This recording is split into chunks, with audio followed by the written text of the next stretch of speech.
વિદ્યાર્થીઓ, આજે આપણે વ્યાકરણ વિભાગ વિરામ ચિહ્નો વિશે આપણે જોઈશું. વિરામ ચિહ્નોના પ્રકાર તો ઘણા છે, પણ આપણે આજે 4 પ્રકાર વિશે જોઈશું. વિરામ ચિહ્નો વિશે આપણે થોડુંક મહત્વ સમજી લઈએ. વિરામ ચિહ્નોનું મહત્વ ભાષામાં ઘણું છે.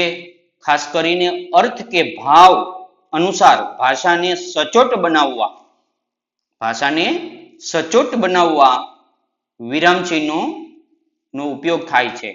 કેટલાક વિરામ ચિહ્નો આપણે અહીંયા જોઈશું. વિરામ ચિહ્નો એ ભાષાનો પ્રાણ છે. હવે પ્રાથમિક શિક્ષણથી લઈને કોલેજ સુધીના શિક્ષણમાં મહત્વનો ભાગ ભજવે છે. વિરામ ચિહ્નો ભાષાના મૂળભૂત 4 કૌશલ્યો ભાષા શીખવાના. એક શ્રવણ એટલે સાંભળીને, કથન એટલે બોલીને, અને વાંચન એટલે પઠન કરીને, અને લેખન એટલે લખીને. એમાં યોગ્ય સ્થાને યોગ્ય વિરામ ચિહ્નના ઉપયોગ વગર ભાષા સમજવી અઘરી છે. એટલે યોગ્ય વિરામ ચિહ્નોનો ઉપયોગ ન થાય તો અર્થ સ્પષ્ટ થતો નથી. એટલે આપણે આજે શું જોઈશું કે ભાષામાં આપણે પહેલો જે છે વિરામ ચિહ્નો, એનો પહેલો પ્રકાર આપણે આજે જોઈશું. પહેલો પ્રકાર છે પૂર્ણ વિરામ. આપણે શરૂઆત પૂર્ણ વિરામથી કરીશું. જુઓ, પૂર્ણ વિરામ એ વાક્યને અંતે મુકાય છે. વાક્ય પૂર્ણ થઈ જાય છે. વાક્ય પૂર્ણ થતું દર્શાવવા માટે આ ચિહ્નનો ઉપયોગ થાય છે. આ ચિહ્ન એટલે ટપકું. તમે જુઓ, વાક્યની પાછળ એક ટપકું આપેલું છે. આપણે ઇંગ્લિશમાં એને ફૂલ સ્ટોપ કહીએ છીએ. એટલે વાક્ય પૂર્ણ થયું એ આપણે સ્પષ્ટ થાય છે. આપણે અટકી જવાનું છે. અટકવા માટે વિરામ, એનું નામ જ વિરામ ચિહ્ન. વિરામ એટલે અટકી જવાનું. હવે આપણે જોઈએ, ઉદાહરણો જોઈએ. જુઓ, મેં તમને આમાં એક ઉદાહરણ આપેલા છે, અનેક ઉદાહરણો આપેલા છે. એમાં જુઓ, પહેલા ઉદાહરણમાં જુઓ, રમેશ ખેતરમાંથી શાકભાજી લાવ્યો. વાક્ય પૂરું થઈ ગયું, ફૂલ સ્ટોપ આવી ગયો. ઠીક છે. એ જ પ્રમાણે બીજું વાક્ય, દિશા આજે શાળાએ ગઈ નથી. Full stop. ક્રમ સૂચક. હવે જુઓ, બીજી વસ્તુ તમને કહું, ફૂલ સ્ટોપ ક્યાં ક્યાં આવે, આપણે ક્યાં ફૂલ સ્ટોપ મૂકીએ છીએ, આપણે ઘણી વખત ખ્યાલ ન હોય અને આપણે ફૂલ સ્ટોપ મૂકતા જતા હોઈએ છીએ. એ આપણે ખ્યાલ નથી હોતો ઘણી વખત.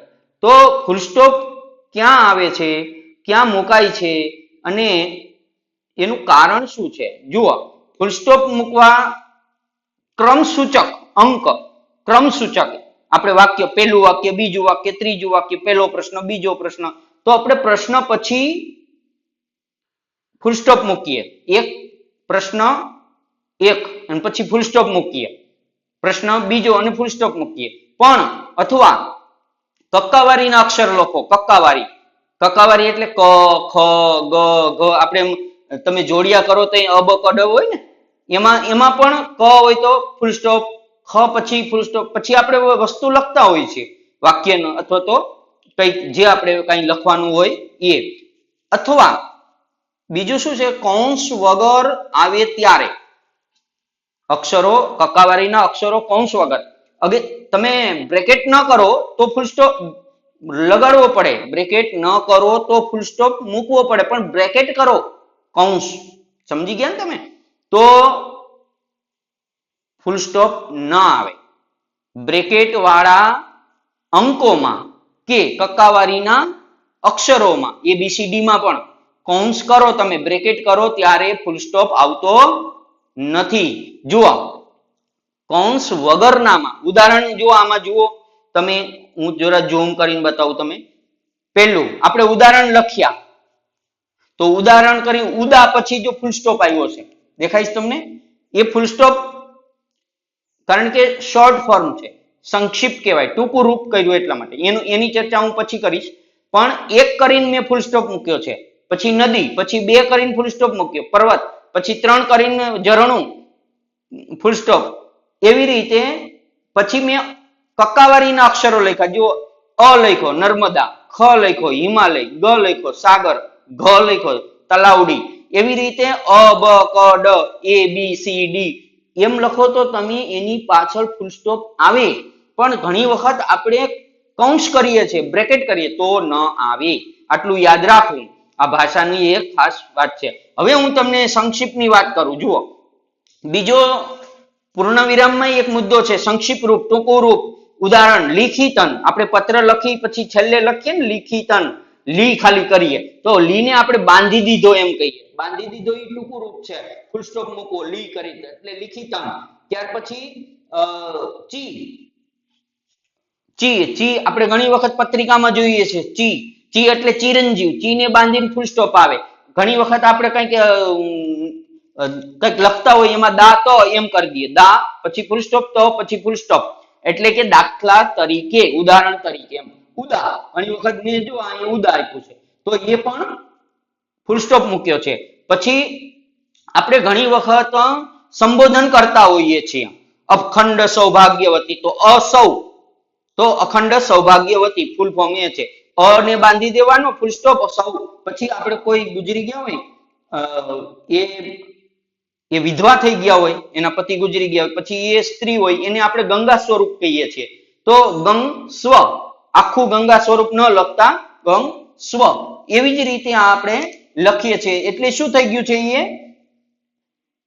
એ ફૂલ સ્ટોપ આવી ગયો છે ટૂંકા રૂપમાં.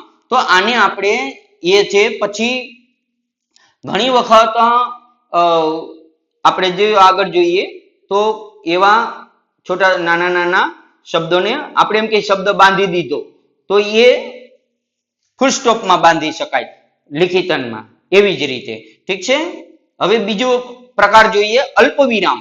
હવે અલ્પ વિરામ તમને એમ લાગે કે ગમે ત્યાં મૂકી સાદું છે જલ્દી આવડે, આ તો સરળ. અલ્પ વિરામ નો અર્થ એ થાય છે કે થોડું અટકવાનું હોય ત્યારે આ ચિહ્ન મુકાય છે. થોડું અટકવાનું હોય છે. પૂર્ણ વિરામમાં પૂરું અટકી જવાનું હોય છે. સમજ પડે? અને એનું નિશાની કેવી છે? જુઓ, ત્યાં દેખાય છે આપને સામે. તો એ આની નિશાની છે. હવે જુઓ, એક સાથે ઘણા નામ, સર્વનામ, વિશેષણ, ક્રિયાપદો આવે ત્યારે છેલ્લા સિવાયના, છેલ્લો નહીં, છેલ્લા સિવાયના આગળના દરેકની પછી અલ્પ વિરામ મુકાય છે. અલ્પ વિરામ, તમે એને કોમા કહેતા છો, જે કહેતા હોય તે. હવે જુઓ, મેં લખ્યું છે નામ, સર્વનામ, વિશેષણ, ક્રિયાપદો, એને મેં અલ્પ વિરામ મૂક્યા છે, કોમા મૂક્યા છે. તો ઉદાહરણ જુઓ, હવે આપણે પહેલાનું ઉદાહરણ ઘણા નામનું લઈ તો નામ રમેશ, સુરેશ, કપિલ અને રમણ પરીક્ષામાં પાસ થયા. પછી કપિલ પછી નથી, રમણ પછી નથી મુકાતું. જુઓ, અને આવી ગયો, અનેમાં કોઈ દિવસ આવે નહીં. પછી સર્વનામ છે હું, તું અને કપિલ કાલે મુંબઈ જઈશું. અને છેલ્લે તો પૂર્ણ વિરામ આવે જ, કારણ કે વાક્ય પૂરું થઈ ગયું છે. અને ત્યાર પછી જુઓ, ગૌતમ પાસે લાલ, પીળા, સફેદ, અને છેલ્લું છે એની પહેલા ના આવે એટલે અને ભૂખરા રંગની પતંગો છે. તો સમજમાં પડે છે તમને કે લાલ પીળા સર્વનામ, લાલ પીળા વિશેષણ છે તો એમાં પણ આવે, સર્વનામ આવે, નામમાં આવે, ક્રિયાપદો જુઓ, રમવું, કૂદવું, લડવું, ઝઘડવું અને ફરી ભેગા થઈ જવું બાળકોનો સ્વભાવ હોય છે. તો ફરી ભેગા થઈ જવું છેલ્લા સિવાયમાં આવતું નથી, એના અને આવે છે એટલા માટે. હવે ઘણી વખત સંબોધન પછી જુઓ, આપણે પત્ર લખીએ તો આપણે પત્ર લખીએ તો માં પછી સંબોધન કરીએ, પરમ પૂજ્ય પિતાશ્રી, પરમ પૂજ્ય બા, તો એમાં અલ્પ વિરામ આવે છે. સંબોધન પછી અલ્પ વિરામ આવે. તમે પત્ર ગમે તેલો લખતો, ઇંગ્લિશ, હિન્દી, મરાઠી ગમે ત્યાં લખો, ગુજરાતીમાં પણ આ એક પદ્ધતિ છે. પછી આદરણીય મહોદયશ્રી, મહેરબાન સાહેબ, પ્રતિશ્રી, એમાં બધે અલ્પ વિરામ કરવો. પત્રને અંતે આપણે અંત કરીએ તો આપણે લખીએ લી, એને લીને બાંધી દીધો, પછી એમ લખીએ આદરણીય લખીએ આપનો આજ્ઞાકારી, પછી અલ્પ વિરામ કરીને પછી આપણું નામ લખીએ.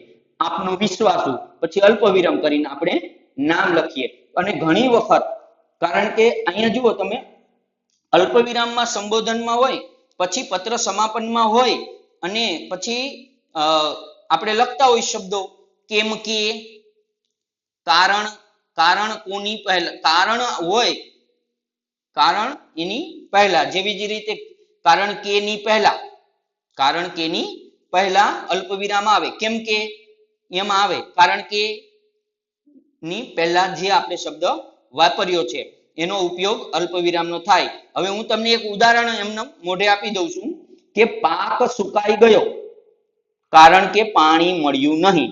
તો હું ક્યાં અટકો? પાક સુકાઈ ગયો, ત્યાં અટકો કારણ કે પાણી સુકાઈ ગયું. સમજમાં પડે? કારણ કે ની પહેલા પાક સુકાઈ ગયો, ત્યાં હું અટક્યો. અટક્યો એટલે અલ્પ વિરામ આવ્યું. હવે બીજું વાક્ય હું બોલું, જુઓ. નેહાએ પ્રવાસમાં જવાનું માંડી વાળ્યું કેમ કે તેની બહેન બીમાર હતી. હવે તમને સમજ પડી? કેમ કે પછી હું અટક્યો, ક્યાં અટક્યો?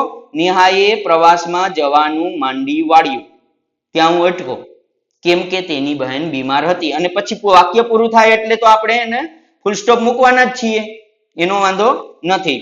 પછી ઘણી વખત આપણે શબ્દો વાપરીએ છીએ, અલબત્ત, જેમ કે, કેમ કે, ટૂંકમાં, એટલે કે, પછી એવા એવા શબ્દો આવે ત્યાં અલ્પ વિરામ આવે છે. જેમ કે કામના કલા કરતા હોશિયાર છે, કેમ કે, જેમ કે, એવા શબ્દો આવે છે. જેમ કે કામના કલા કરતા હોશિયાર છે, પછી કાંઈ આવતું જ નથી, પછી ફૂલ સ્ટોપ આવી જાય. પછી બીજું વાક્ય હું તમને ઉદાહરણ માટે કહું ખાલી એમને, કે એટલે કે, જુઓ, એટલે કે પછી અલ્પ વિરામ, તેને નથી જ આવવાની, તમે નથી જ આપવાની. તો એને આપવાનું નથી, પણ કેમ? એટલે કે નથી જ આવવાના ને એવો પ્રશ્ન પૂછવો છે. એટલે એવું જરૂરી છે કે પાછળ પ્રશ્ન આવે, એટલે કે તમે નથી જ આવવાના ને, અને પાછળ પ્રશ્ન આવે. પ્રશ્નાર્થ ચિહ્ન આપણે પછી જોશું. જુઓ, પછી આવે ટૂંકમાં તમે આ માહિતીથી જાણકાર છો, તો ટૂંકમાં પછી આવે. હવે અલ્પ વિરામ થઈ ગયું. હવે આપણે જોઈશું પ્રશ્નાર્થ ચિહ્ન. પ્રશ્નાર્થ ચિહ્ન છે એ બહુ મહત્વનું છે. પ્રશ્નાર્થ ચિહ્ન ચિહ્નમાં જ અર્થ છુપાયેલો છે. એમાં વાક્યમાં પ્રશ્ન પૂછાયા હોય તો વાક્યને અંતે મુકાય, વાક્યમાં પ્રશ્ન પૂછાયો હોય તો અંતે મુકાય, કારણ કે આ બહુ સરળ છે. પ્રશ્નાર્થ ચિહ્ન, પ્રશ્નાર્થ ચિહ્ન જે છે એ સૂચક શબ્દો આપણે જોઈએ તો ઉદાહરણમાં જુઓ, ઉદા કરીને મેં ફૂલ સ્ટોપ મૂક્યો, એક કરીને મેં ફૂલ સ્ટોપ, મેં જે આમાં ઉપયોગ કર્યા છે આપણે પૂર્ણ વિરામોના, જુઓ, એક કરીને મેં પૂર્ણ વિરામ. આજે તમે કયા ગયા હતા? પ્રશ્ન પૂછ્યો છે. તમે, તમારી સાથે કોણ કોણ હતું? પ્રશ્ન પૂછ્યો, એટલે પ્રશ્નાર્થ ચિહ્ન અવશ્ય મૂકવું. તમે કેવી રીતે ખબર પડે કે આ તમારી પેન છે? તમને કેવી રીતે ખબર પડે કે આ તમારી પેન છે? તો પ્રશ્ન પૂછવામાં આવે છે છેલ્લે. હવે પ્રશ્ન વાક્યમાં પ્રશ્ન સૂચક શબ્દો હોય એને આપણે જોઈ લઈએ. એના વગર આપણે વાક્ય કેવી રીતે ઓળખી શકશું? પ્રશ્ન સૂચક શબ્દો અને છેલ્લે પ્રશ્ન વાચક પ્રશ્ન ચિહ્ન, એને કારણે આપણે ઓળખી શકીએ. જુઓ, ક્યાં, કેમ, કેવું, શા માટે, કોણ, કોનું જેવા શબ્દો વાક્યમાં વપરાયેલા હોય છે અને અંતે પ્રશ્નાર્થ ચિહ્ન મૂકવામાં આવે છે. ઉદાહરણ જોઈએ, ત્યારે અહીંયા શું છે? એકદમ સીધું સીધું કઈક તમાશો ચાલતો હોય ને આપણે કોકને પૂછીએ ત્યારે અહીંયા શું છે, પછી આપણે એમ કે કોક એમ કે મારી પ્રતિષ્ઠાનો તો આમ લાગી ગયું, લાંછન થઈ ગયું, તો આપણે પૂછીએ કઈ પ્રતિષ્ઠા, શેની પ્રતિષ્ઠા? તો એક કોઈના જવાબ માટે આપણે પ્રશ્ન પૂછતા હોય, નાના નાના વાક્યના પ્રશ્ન થઈ શકે. ત્રીજા, કેમ, શું થયું? કે કોઈ લંગડો લંગડો હાલતો હોય તો આપણે પૂછીએ કેમ, શું થયું? એક વાક્ય હોય, બેસી ગયો હોય બિચારો, રોતો હોય તો શું થયું? નથી કહેતા? એવી જ રીતે તો આપણે પ્રશ્ન આપણે વાક્યમાં ભાષામાં આ આપણી સ્પષ્ટતા કરવા માટે ભાવવાહી ભાષા, કારણ કે ભાષા એ શું છે? ભાવ આપણે ઓળખી શકીએ, એમને ઓળખી નથી શકતા. ભાષામાંથી આપણે ભાવ વાચકને સમજમાં આવે, ખબર પડે. એટલે હવે જુઓ ચોથો નંબરનો છે ઉદ્ગાર વાક્ય. ઉદ્ગાર એટલે આપણા ઉદ્ગાર એ વસ્તુ શું છે? તો ઉદ્ગાર એ આપણી ભાવના છે. ઉદ્ગાર શું છે? ભાવના છે. એમાંથી જો આશ્ચર્ય, આનંદ, ક્રોધ, ધિકાર, નવાઈ જેવી લાગણી છે દર્શાવવા આ ઉપયોગ થાય છે. કેવો ચિહ્ન કેવું છે એ તમે જોઈ લ્યો અને વાક્યમાં વપરાય. પહેલું મેં ઉદાહરણમાં જો વાહ, આપણા અંદરથી આમ વાહ નીકળી જાય, વાહ કેટલું સુંદર. તો આ ઉદ્ગાર ચિહ્ન છે. આપણે ઇંગ્લિશમાં એને એક્સક્લેમેટરી ચિહ્ન કહીએ છીએ. અરે રે, નાની ઉંમરમાં ગુજરી ગયો, દુઃખની લાગણી છે. અને પછી આપણે ધિકારની લાગણી, ફટ ભૂંડા તે આ શું કર્યું? તો આમાં પ્રશ્નાચિહ્ન પણ આગળ બે ઉદ્ગાર છે. નવા ધિકારની લાગણી છે. આપણે કોકને ધિકારતા હોય, હટ અહીંયા બેઠો છે એમ કરીને આપણે કહેતા હોય, ઓહો હો કેટલો મોટો દરિયો, નવાઈની વાત છે. પહેલી વખત જોયો હોય એને લાગે ઓહો. પછી આપણે કોઈક એવડી મોટી ચીજ કેવડું મોટું તરબૂચ, તો એ નવાઈની લાગણી કરી શકે. એને આપણે વાક્યમાં ઉદ્ગાર વાચક જે શબ્દો છે એ જોવા હોય તો રે રે, હટ, એ ભાઈ એવા શબ્દો આપણે વાપરી શકીએ. તો આ પ્રકારે આપણે ચાર અત્યારે પ્રકાર જોઈશું. પછીના બીજા પ્રકાર જે છે આ આપણે વારંવાર વાપરતા હોઈએ છીએ એટલે આપણે આ કામના છે. તો આ પ્રકાર હું તમને આ પ્રકારના ઉદાહરણો આપીશ. તમારે એનો ઉપયોગ કરવાનો છે. ઉદાહરણોમાં લગાડવાના છે વિરામ ચિહ્નો અને તમારું હોમવર્ક થઈ જશે. ઠીક છે? તો આટલું કરો. તમારો ખ્યાલ રાખો અને દરરોજનું દરરોજ કર્યા કરો. આપણી યુટ્યુબ ચેનલ છે અરવિંદ કે હિરપરા પટેલ સર. સબસ્ક્રાઇબ કરો. તમને આવા વિડીયો મળતા રહેશે. ઠીક છે?